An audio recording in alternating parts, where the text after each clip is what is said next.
give it up for our aliens cast. We're gonna have more applause. You better make it louder.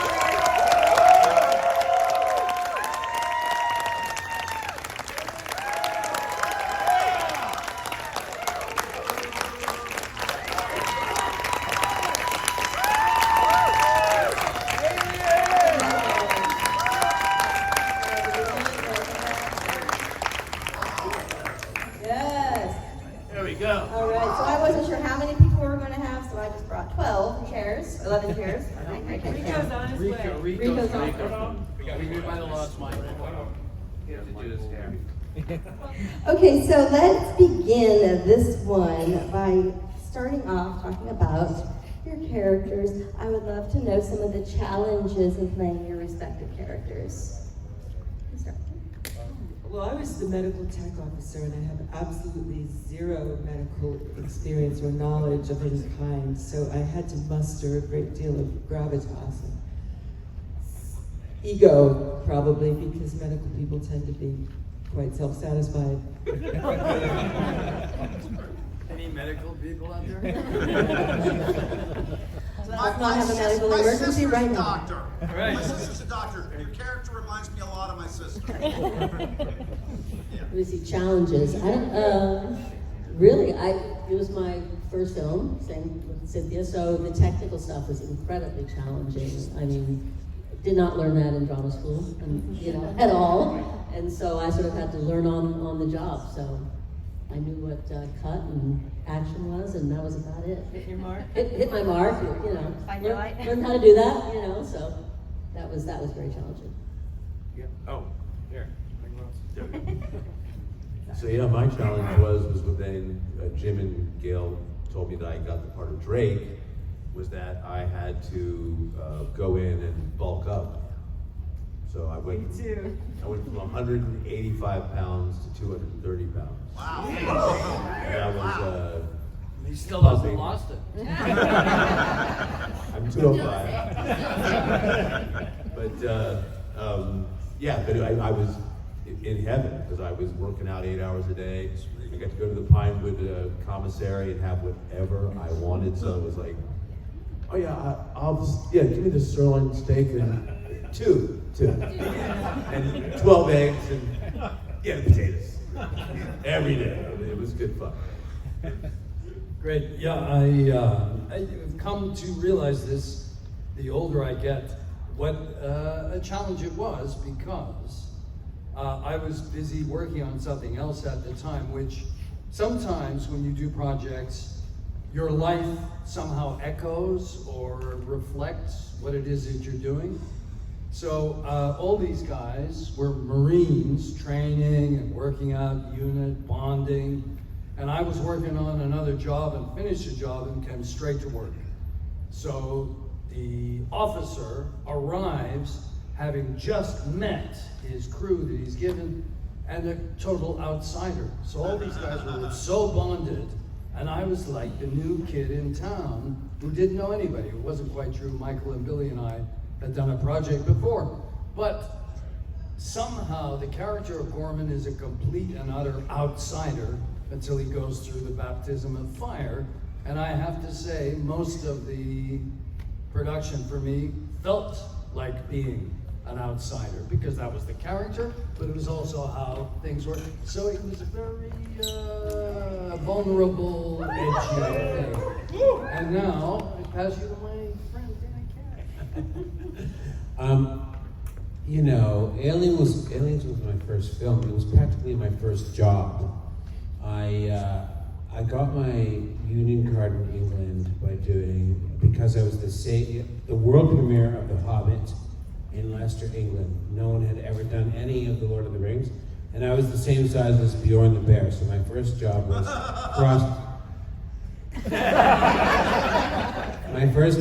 crossing the stage as a bear. Anyway, so I got the alien thing, and it's like, oh my God. So the biggest problem for me was just trying to stay calm and trying to deal with all these people. I hadn't met them either, and I was supposed to be like, because it wasn't the biggest part, so I wasn't part of all that stuff. So I was just trying to not freak out. And the first thing that I ever did on the show was the cafeteria scene.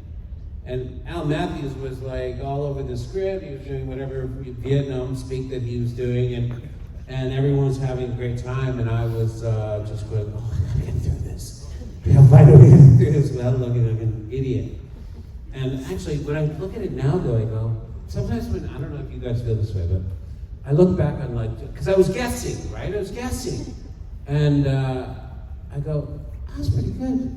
It doesn't, like, it was a pretty good guess, and even though you're freaking out, it doesn't look like that. It's like, that's kind of amazing, actually. Oh, good, dude. The man in the hat. We're talking about the challenges of creating our characters. Challenge. Challenges of bridge. Hello, everybody. Everyone, one more time.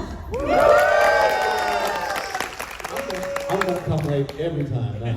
I treat them well. You did treat them well.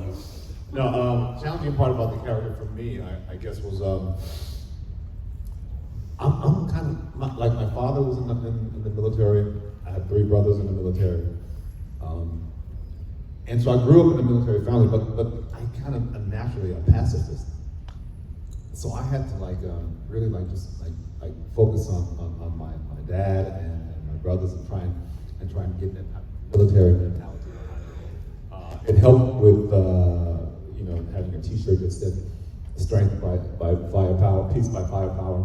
That kind of helped, But yeah, that was the biggest challenge for me, to get into the head of being a machine that goes out and finding the justification, because we're trying to save the human race, kind of. So that was a big help. But yeah, that was the hardest thing, is that I'm not really a military person, even though I grew up in a military family. And on the flip side, what were some of the biggest delights in playing and creating your characters? This may sound a little cliche, but a lot of times when you're an actor, you get on the film, you do your part, you're in a scene with maybe one actor or something like that, or maybe a couple actors, and that's that. This was so different. This was like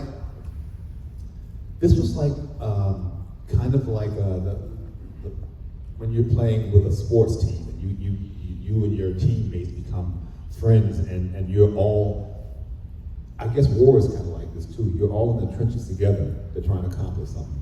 And this was one of the first films where, we had a group of people, and I don't know if they already said, but they gave us boot camp beforehand for a couple of weeks, so we really kind of jive together. Is this mic going on and off? It is. It's not you. It's not you. But I think that was that was the thing that I really liked about the film, is that we actually got a chance to work with a number of different people and to really get to know them before we got in front of the camera. So when we got in front of the camera, I knew there was certain shit I could say to Mark and know that he's not going to take it personally, because we know each other now. And I also knew things that how I could rib him and get him up, and stuff like that. So that was the fun part of the film for me. And a lot of times when you're working on a movie, it's not a lot of fun, it's work. They call it work for a reason, but this was a mixture of the two. My first delight was when I got the costume, because those fatigues were custom made. And I never had a pair of pants fit me like that. I wanted to steal them. I should have done that. But then my other delights were, we had to sit around on the, you go there very early in the morning. You get all in your makeup, and especially Jeanette had a lot of makeup, and your gear. You got your armor on, your full set of armor, and you sit around and do nothing. So I would kind of sneak off the set. I would tell somebody. But I would go to all the departments, all the different departments of the film, because as you all know, we were not CGI. Everything you see on the screen was physically made by someone. So I was a sculpture major in undergrad, and I would go into the creature effects department. I'd go into the wardrobe department and see them cutting the clothes and see them making another set of armor. I'd go into every little department and watch what they were doing, and it was fascinating. And it really helped me understand and really respect the beauty of filmmaking, the craft of it. That's interesting. Yeah. You didn't miss me when I left set, I guess. I was thinking about it on my back. I was, like Ricco said, it was like being in a production, a play. I mean, usually we 12 weeks together, at least. It was a long time. I had nothing to compare it to, but I mean, now, you come in, you do a scene, and you go. And, being an ensemble is always very special. And, we all have stayed close to each other over the years, which is, yeah, it's unusual, but it's great. Yeah? Oh, yeah. So to lights, I don't know. I had a room with Ricco. You lucky I guy. guess you call that a delight. There were the times when Ricco would, get really upset and embarrassed because I had a better six-pack than he did. But Actually, hold it. complete self-effacement here. Ricco and I did.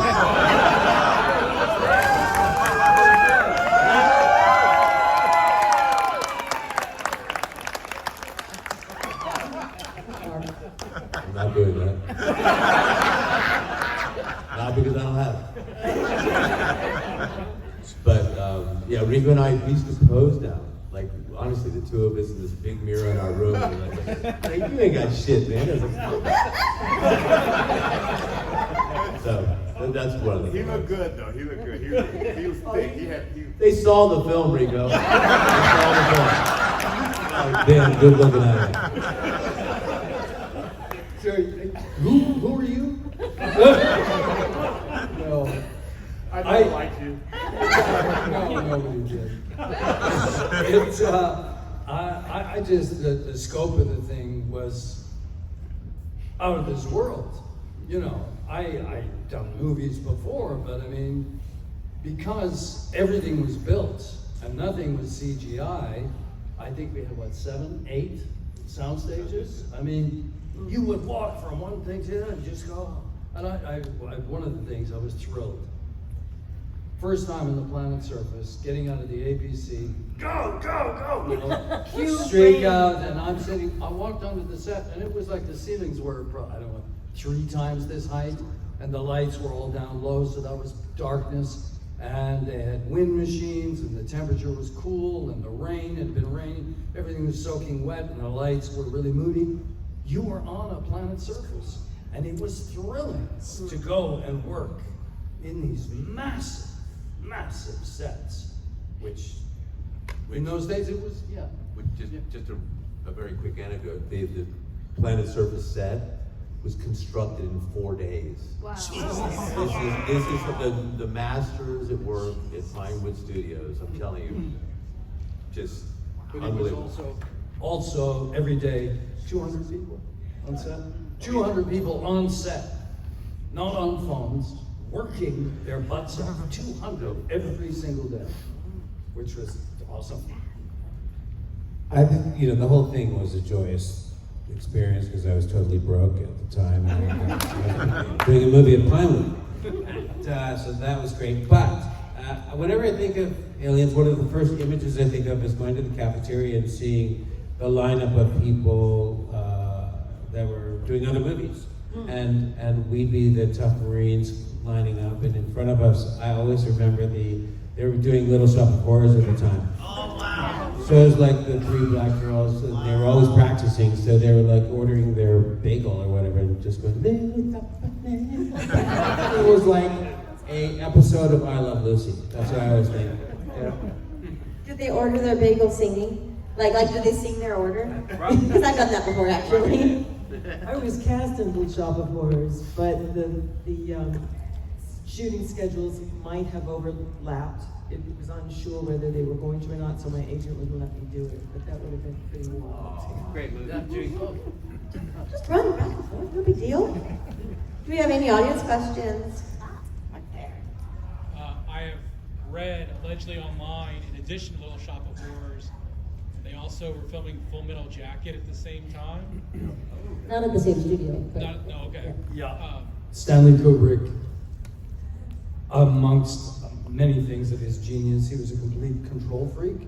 And whenever he worked, wherever he worked, I knew Leon, his assistant, quite well. He wanted complete and utter control, so he was nowhere near a studio. He was off in the Gasworks, were they in East London? Battersea?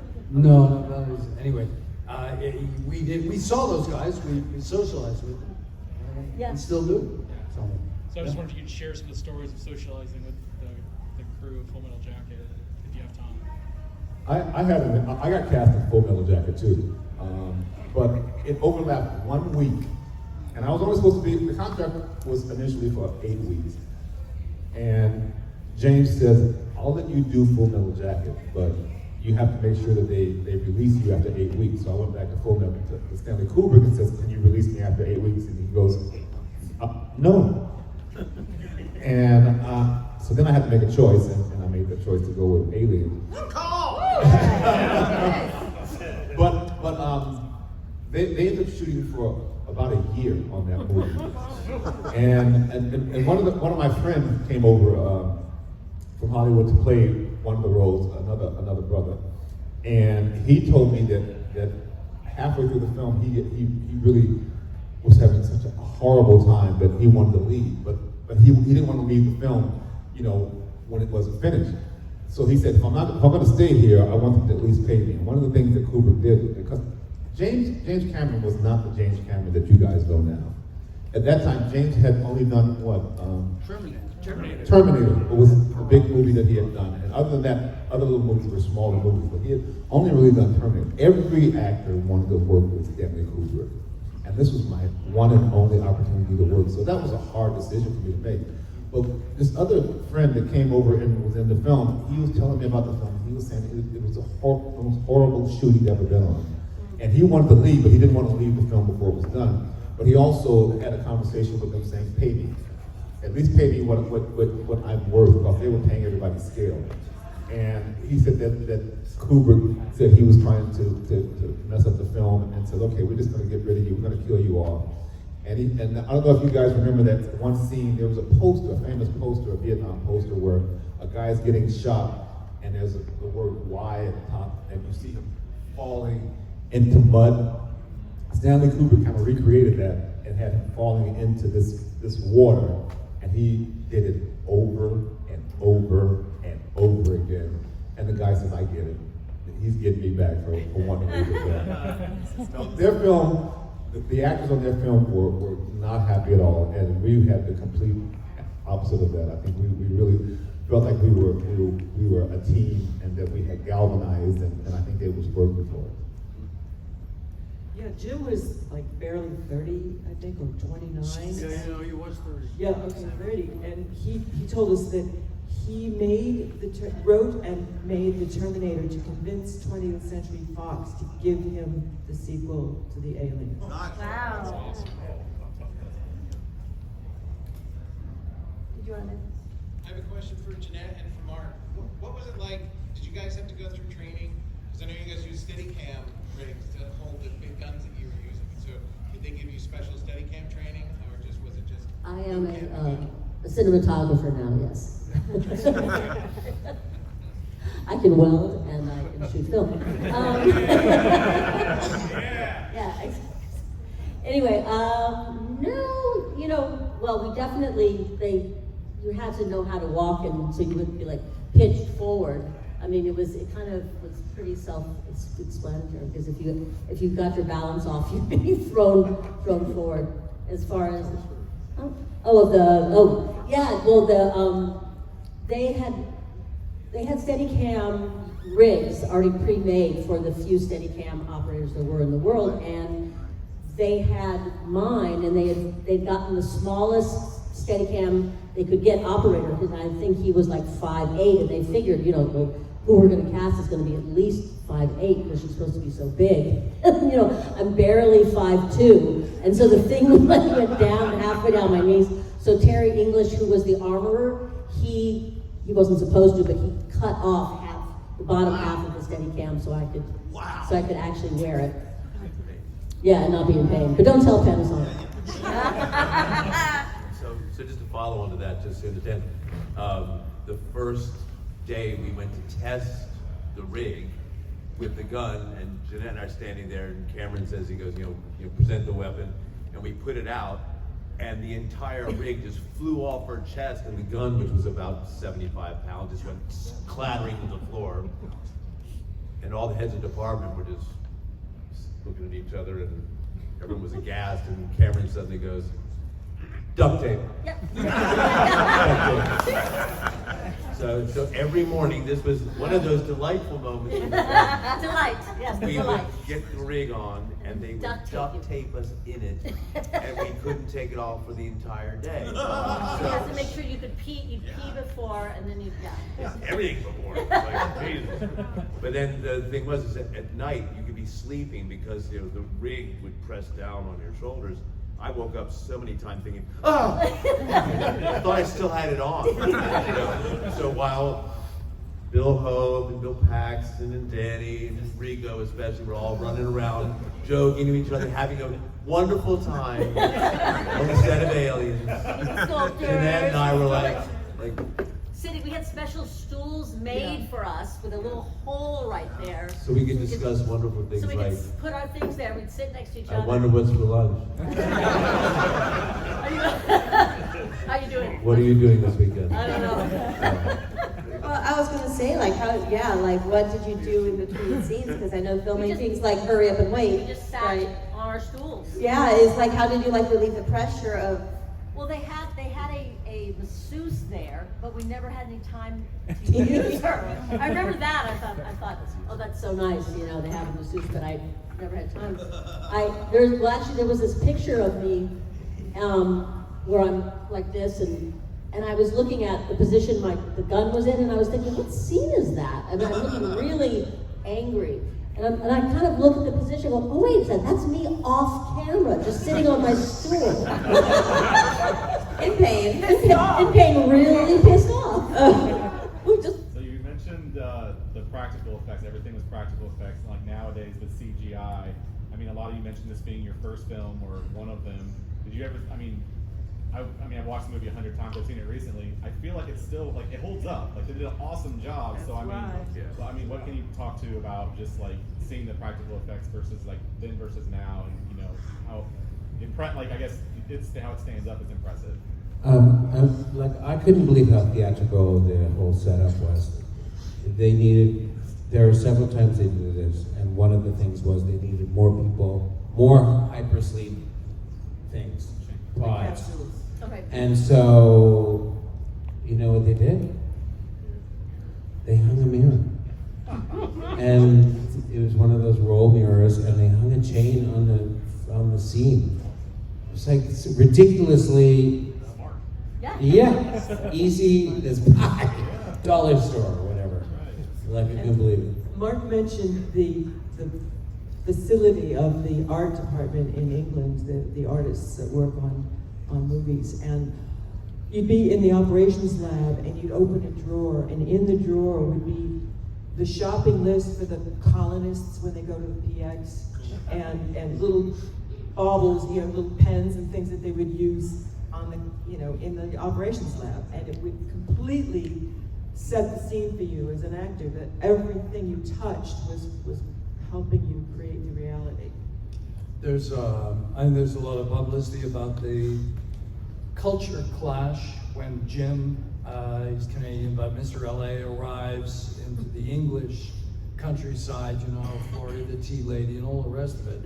But Pinewood Studios is the center of the British film history, one of the centers, and all of the departments in the studio were run by mom and pop grandson families who did, specialized in puppets, specialized in plastic, specialized in weapons. So you would meet the granddad and the dad and the son who were in the departments making these things, and this is craftsmanship. They were master film craftsmen, and of course, things are very different now. But so it was an era, the end of an era. I mean, digital started to happen, 5 years later? But it is amazing how it holds up, because usually technical things, they kind of, get old really, really fast. But yeah, it's amazing. yeah, just one funny anecdote. So, you know, and you know, kudos to like Stan Winston. I mean, this man was like a leader in this sort of artwork. But the funny anecdote is you remember the one of the opening sequences, and there's the blue light that comes through, and it goes. Well, Jim wanted this, but there was a special light that they had to buy. And Gail, his wife, was like, The producer. Jim, and the producer, Jim, I'm sorry, you can't have that. It's not in the budget. He's like, yeah, I know, but I really want this for this scene because it has to. Jim, We can't afford have it. So Jim was like, okay, I'll buy it myself. So that's what he did. Jim loves his toys. I remember when Lasers had just been invented, right? You go, ooh, it's a laser. I'll have that.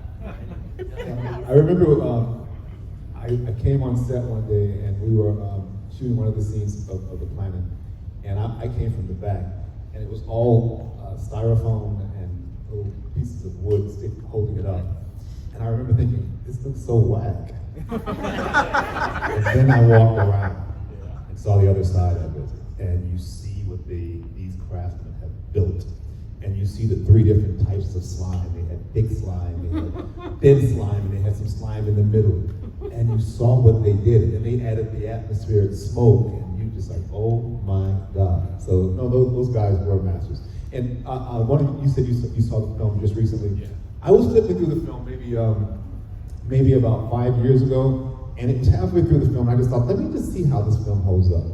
And I was shocked, because it looked like it had been made last year. You know, it really did hold up well, and that is due to the practical as opposed to the 1980s special effect. Because I did movies in the 1980s, and if I turn them on now, you know that was shot in 1980s. The other thing I have to say was the character creation, because they're universal people. You know these people. There's the wise ass. There's the bonded pair that are like brothers and sisters, you know, because they have to wear this terrible machine. And there's, you know, this self-important medical tech officer. But you know all these people, and they still exist today. I got a quick question. So we're at a horror convention, and like when I think of aliens, there's another movie that I think of. It's probably the greatest vampire movie ever made. Yes. Near Dark. Near Dark! Come Woo! on! Diamond back! Thank you. I just like to know, like, did Cass and Bigelow go up to Jim and say, like, hey, like, I got a chunk of the cast, can I put this Easter egg? Yeah, can I borrow them? Well, you know, it's funny. She had been working with Jim. They were, you know, friends at that point, and he was helping her develop the script. Her and Eric read. I'm not exactly sure how it was, but they were working. They were working together. So when she was thinking of cast, who to audition, you know, she had thought of us, and. The funny thing is, I hadn't been, I was staying at my mother's, and I wasn't a member of SAG yet. I was a member of British Equity, so there was no contact number for me. So he said, oh, I know her mom's number, you know, and I just got this script, and hi, I'm a friend of, you know, Jim Cameron, so hi, you know. But the thing was, Bill and Lance and I, we would sort of socialize, and we'd go out, and with Mark, and we'd like, hey, what are you guys reading for these days? You know, I'm auditioning for this. But none of us mentioned this film to each other because we were embarrassed. We were embarrassed. We said, "Well, it's this vampire movie, but there's a Winnebago," and it sounded so bad, so cheesy. We were embarrassed, and so one of us said something like, "Oh, there's this vampire." But wait a second, I'm ready for a vampire film. It was so we had no idea. So, but you know, the thing about it was we'd been with each other for 12 weeks working, and we knew each other, and since that kind of led to the feeling that we had known each other for eternity. So that was a really great opportunity. And working with Catherine, I mean, she was so amazing. She's a creative person. So I have a question about Paul Reiser. He does such a great job in the movie of being like this smarmy when he's flying. The real asshole. That was my challenge, trying not to laugh. Oh my God, he would crack. Yeah, is he a dick in real life, or is he? No, he's the funniest person you have ever met. Oh, I had a completely different experience. I shared the car in every morning to the set, because we were staying in the same part of London, and I couldn't wait because I'd seen him in Diner, and I'd seen him some things, and I knew he was funny. I thought, this is gonna be great, you know. So I get in the, I got in first, and we picked him up on the way, and I'm trying to talk to him, you know, and he's like on the other side of the car, and he doesn't want to talk to me at all. He's like, you know, just non-communicative and not very nice. And I realized this was his first serious role, and he had to really work up to it. Yeah, exactly. He didn't want to break character. He was really focused and concentrated on it, and I'm being, hey, come on, amuse me. I'm sensing a theme here of a lot of terrified actors trying not to be terrified, which just works for the whole. I mean, you know, everyone is. You know, we were. You know, I've never been, you know, a soldier, but I can't believe you know, you're not terrified. There's You don't want also, Jim Cameron yelling at you. I got some friends who are comedians, and one of the big hurdles, if you do comedy, somebody says, hey, come and do a serious film. Because they never think anybody will take them seriously as an actor. Come on, be funny. And it's a huge hurdle, so I really get that with Paul. Yeah. No, Paul is one of my favorite people to be around when we're shooting. When we first start shooting, everybody's so focused to get locked into their character. Once you get your character, then there's a little more lee room to kind of just talk and whatnot. And it's during that time when I realized how comedians see the world completely differently. So we just sit around and just talk about regular stuff, but I was always amused by his vision of the world. And to this day, we still go out, you know, every few months and have dinner and just talk shit. Yes, I got a combo question for Jeanette and Mark. If Drake had not got hit with so much acid, he would look better. Ready to kick some ass with some grenades and shotguns. Oh yeah, I know. I'm sorry.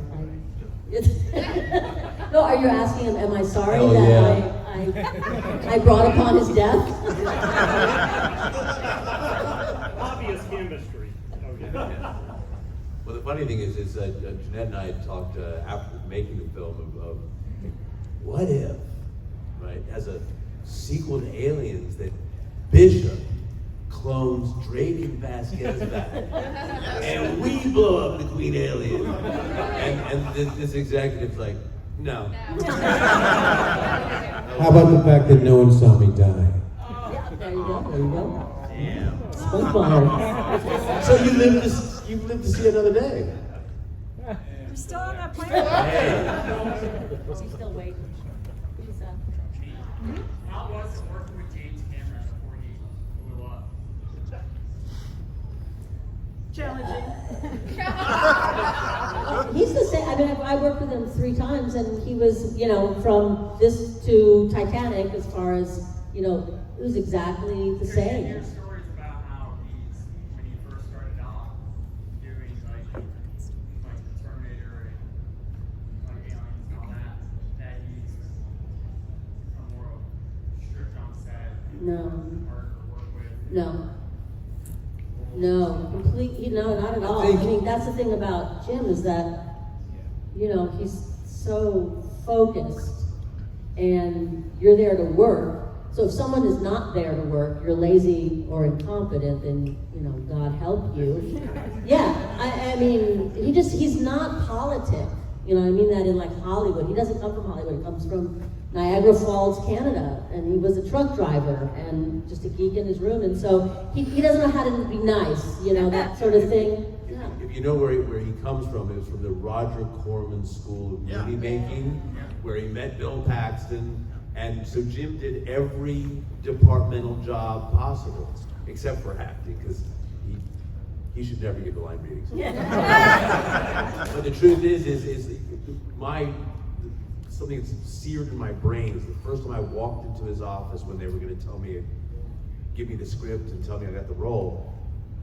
On all the walls of his office were the storyboards. Like, he's a very fine artist, but he did not stick figure storyboard, but shot by shot. And I'd be willing to bet, we've talked about this, I'll bet you each storyboard is exactly how the movie was made, because he's that prepared, he's that precise. I mean, the guy's a genius. Yeah. The other thing about making a film, if you're the director, you have so much responsibility. And you have people coming up to you asking you, like he said, the crew, you have 200 people on the set. All of those people are getting paid. The clock is ticking and it's on you. And people come up to you and ask you questions. You got to give them an answer right away. If your answer is wrong, it costs money. And it gets to be a real problem. And if you're the director, you're thinking about all this stuff. So you don't have the time for the niceties. You just get straight to the point. I remember we had a scene coming out of the after the drop. We're coming out of the APC, and it's pouring fucking rain. And for a film, when it rains on camera, you have to really have a lot of rain for the camera to pick it up. So it's pouring, and I'm leading it out. And I don't want to have to do this more than we have to do it. So I asked Jim, before we got started, Jim, when I come out, do I turn left, do I turn right? And he looked me straight in the eye and he goes, yes.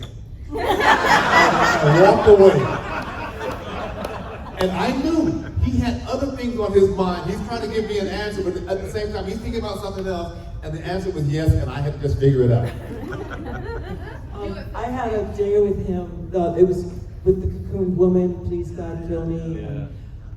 And he's coming up with all these changes in the direction, and he's yelling at me the whole time, like, no, don't do it like this, do it like that. No. And I said, oh, you want me to do it that way? Okay. And I would do it, a different way. And this went on all day. And at the break, because there was live flame on set, I had a live flamethrower, they had to have proper firemen on set. And they came up to me at the break, they said, we just found out this is your first film. We can't believe how you're responding to him. He's like really rough on you, and you're just fine. You're just taking it, you're just doing it again.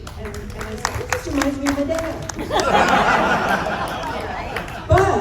But if you had a day like that, which could have been considered by tender-hearted people to be abusive, he would sidle up to you and kind of crack a joke or rib you. He'd never apologize. Why should he? It's exactly as Ricco describes. But he would let you know, we're cool. He's not mad at you. You're right, exactly. He was also, Fox apparently said to Gail and Jim, we love the script, it's great. Terminator, nice little movie. This is now with the big boys. This is expensive. If you go over time or over money, we are coming in to rip out pages of your little baby. So Gail and Jim are both at that stage, and still are, I would imagine in a different way, deeply, deeply ambitious filmmakers. And they knew, both of them knew this was the ticket. If this was gonna go, it was gonna go. So Jim, I think, in his heart of hearts, was ready to kill anybody who got in the way of making his picture. And he soon learned, Sigourney spoke to him later on, he was kind of white hot with everybody. I used to rehearse in my mind footsteps, so I go 1, 2, 3, and crack him. And so I would visualize him flat with one punch. But because then Sigourney spoke to people, and I spoke to Jim, and he calmed down. The message got back to headquarters, you can't behave like this. And I think he was on a learning curve of his first very big movie. So that's about as pressureful as it gets. And they were gonna die or make it a hit. But I know some more quick, I'll just piggyback on that. But the other thing about Jim's too, you'd be on set and there's one persona, right? Because he's working, everybody's working. And I remember he said something to me one day, I did a line and it wasn't very good. And he didn't sugarcoat it. He let me know right then that the line sucked. I can't remember what he said, but it was almost offensive if you're thin-skinned. But I'm not, and we learned not to be because this is about the work. It's not about you. But once we finish, when you're not on set, and it's just like talking to one of you guys. You know, we're just kicking it. We're just guys. We're just talking. So there was that difference. So I would never say that the guy was an asshole. He was just a hardworking man. Also, there were a few parties that went on, and he meant everybody to have a good time outside of the shooting. And that was on purpose, and I always thought that was pretty fantastic. He had Gail riding him hard because she was the budget person. And she, you know, this is her husband. And she's going, absolutely not, you're not getting this. No. This has to go, no. And they're not married anymore? No. And I used to think, I do not want to go into that bedroom tonight. And actually, he ended up marrying Catherine Bigelow. How long did that last? I was wondering if all of you had seen the original Alien before you signed on, and if so, were you apprehensive about signing on to a sequel, since at the time there were very few sequels that matched the quality of the original? Honey, someone wanted to give me a job. I was thrilled. Do you want to do Aliens at Pinewood with this new director, up and coming superstar? Okay. You know what? You read the script, and it's amazing. And also, not that I would turn it down. I saw Terminator, and I thought it was just such an amazing movie. So that put any, thoughts that. But I know what you mean. A lot of sequels, it's like they just make the whole thing. But it's been 8 years almost, right? Before it was a completely different genre. But also fascinating too. I mean, I think most of us saw Alien, but there were 8 years between as well. So it kind of went back to your memory. Still a great film, but interesting that Jim, when we finished, I think I said to him once, I said, so are you going to do another one? And he was flat out like, no way. I mean, this is, I mean, imagine, he could have ridden that pony for a long while, right? But that's how masterful he is. Sad to see that he's hanging his hat on Avatar. I had to think Alien. This guy. Oh, this this guy's guy. embracing his. Yeah, so a quick nerdy one and a quick fun one.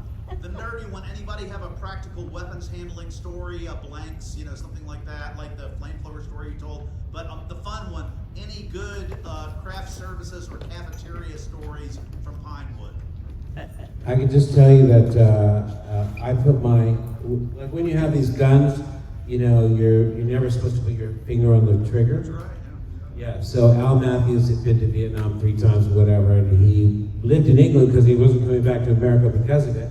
And I was standing like, I don't know, at the door over there, and I didn't know this about guns.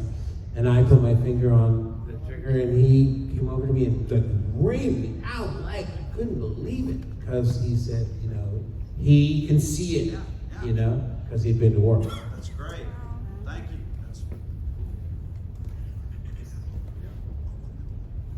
So besides the movies, how does it feel to go and see toys and video games portrayals of y'all?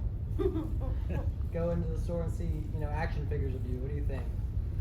If you find any, let me know.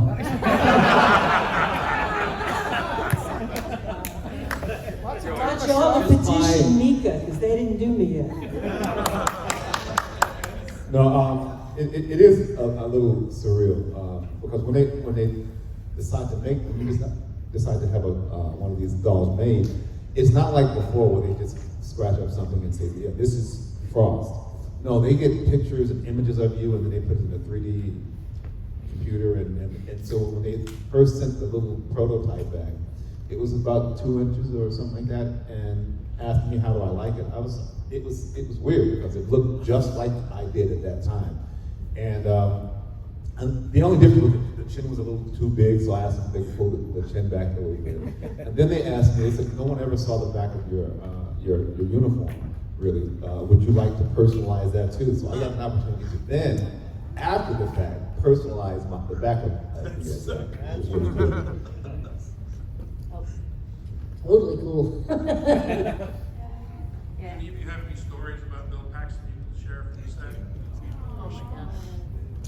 Are we gonna cry? Yeah. You're trying to make us cry. That's not cool, man. Anyway, go. Well, no, I mean, just funny, Wild Bill Paxton. I mean, that was his nickname. He's actually listed as Wild Bill Paxton in one of his first films.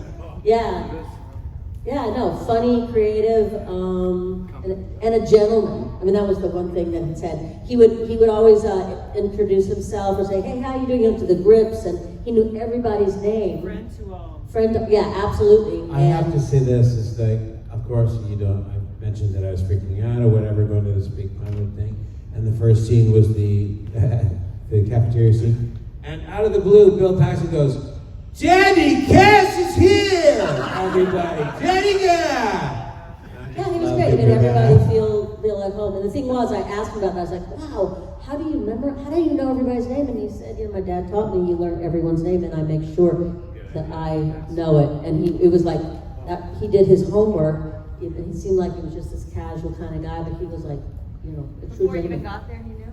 Yeah, well, I don't know before, but he absolutely had made it a point to memorize everyone's name on the group. When he needs them. Yeah. Commits them to memory. When someone passes away, people always say nice things about them, and they don't say this.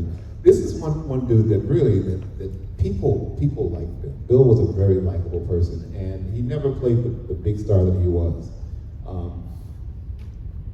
I'm glad you asked that question, because every time that we have one of these gatherings, I do feel like I miss him, and he's like one of the only people on the planet that I can still hear his voice. And he had that southern kind of hospitality thing that's real, and so that there was a kindness about him that was just genuine, and it was him. And yeah, I'm glad you brought that up, man, because I do miss the dude. Just before he went to get the operation, I texted him saying, "Are you how do you feel about the operation?" And he goes, "The operation is, it's a little thing. It's not a big deal." He said, "The only problem I'm having is that I'm doing a big love, and there's a lot on my plate. I'm just worrying about the recovery time." And he just chatted a little bit about that in the text. And to this day, I still can't delete that text. He actually, we went to dinner in Houston after the really, really big 30th anniversary. And in the cab coming home, back to the hotel, he did confide that he was a little apprehensive about the surgery. He said, "It's not major surgery, but Anytime you go into any sort of surgery, no matter how routine, you never know. But on a lighter note, I mean, Bill really was the most enthusiastic, generous people, and certainly an actor I've ever met in my life. I mean, but Bill was the reason I ended up even venturing to Hollywood, because he would call me once a week, and I'm just like, "Mark, are you gonna come, man? Because it's gonna be huge, dude. Like, you gotta." And I was like, "Yeah, my son was like 2," and I was like, "I don't know, Bill. Like, I'm working." And he pestered me to the point where it was like, "All right, I booked the fucking ticket." And then what did he do? He was like, "You can stay at my apartment. I'll go stay with my girlfriend." I swear to God, he was like. So I stayed with Jeanette and her folks first, and then got on their nerves. So then I went. But that's the kind of guy he was, and really. You saw his memorial, I mean, my God. I mean, there were thousands of people, and I mean luminaries, directors, like A-list, everybody. And the coolest moment, can I tell you, the coolest moment of the evening was Jim Cameron gets up to speak about Bill, and they were like this. And he said something to the effect of, "I'm not really known as a warm and fuzzy guy around town." He said, "But just to let you know, my biggest regret in life is that when I called Bill the night before his operation, I didn't tell him that I loved him." And honestly, 2,000 people were like, we're all like, So really, Bill Paxton. At that memorial, if you ever want to hear anybody do really good impersonation of Bill Paxton, Rob Lowe. You would not believe it. He kills it. He kills it. And then, surprisingly enough, Tom Hanks. But there were certain phrases, I don't know whether it's the Texan thing, but there's certain phrases that he would use that I had never heard these phrases before, but they remind in my mind. And Rob Lowe knew them like this, man. That's one of the reasons why I still hear his voice in my head. Did you have anything to contribute to that? Billy was, Michael and Billy and I did a movie before Aliens together. And it was pretty hardcore, about the first black military student at West Point, Lords of Discipline. And there was a lot of method, kind of, hazing and a lot of hierarchy involved, but that Billy was always a warm heart and welcoming and made you feel welcome and good to be there. For theater folks who do much theater, what's known as a company actor, an ensemble. So you're there to do nothing but support everybody around you and what you're involved with, and that was Bill, 400%. I just want to, yes, please. I want to reflect on something Ricco said in the beginning of this tribute. You said that, everyone always says nice things about them after they die, but I always remember the things they say about them beforehand, and we didn't hear anything negative about him before. Because people are saying, oh, he's such an asshole, and then they die, oh, he was such a great person all the time, right? Me, I'm the person who's like, no, they were still they're dead, now they're a dead asshole. But you never heard those stories about him, at least from an outsider, never met him, never heard a negative story about him at all. So The last time I saw Bill, we were here? Houston. We were in Houston. And we'd done the con, and then we were coming back in the evening. We were going out walking around, smoking a doobie. And we were coming back to the hotel, and it was a bunch of people there, and I'm thinking we're just gonna go to the hotel, and he stopped and he said, I can't go in there. I go, what are you talking about? He goes, man, if I go in there, I'm gonna be in there for an hour. I go, what do you mean? He goes, they don't want autographs, and I'm gonna give it to him. So I'm not gonna go in right now. And so he actually went and found a way to get to it, because he was that kind of guy. If you walked in there and you guys walked up to him and you wanted the autograph, even though he was tired, even though it was late, he probably was gonna be there. And that's Bill. We did another film together called Slipstream, and it was the same thing, the dude's always the same. well, I think that's a great way to end this, right? Everyone give it up.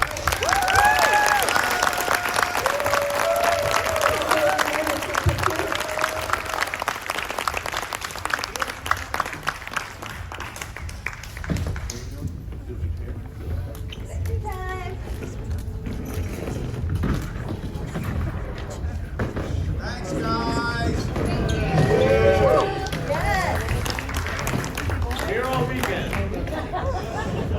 See, this is a theater company mentality. Only one other cast has ever helped me move chairs, ever. Ever. I'm not even kidding. All right. Let's do this way. Do I count? I get a scale? So I'm going to do 3 in a row. Ready? 1, 2, 3. 1, 2, 3. 1, 2, 3. Thank you. Thank you so much. It's a pleasure as always. Thank you. Yeah, thank you. Yeah, it was good. Well, good job.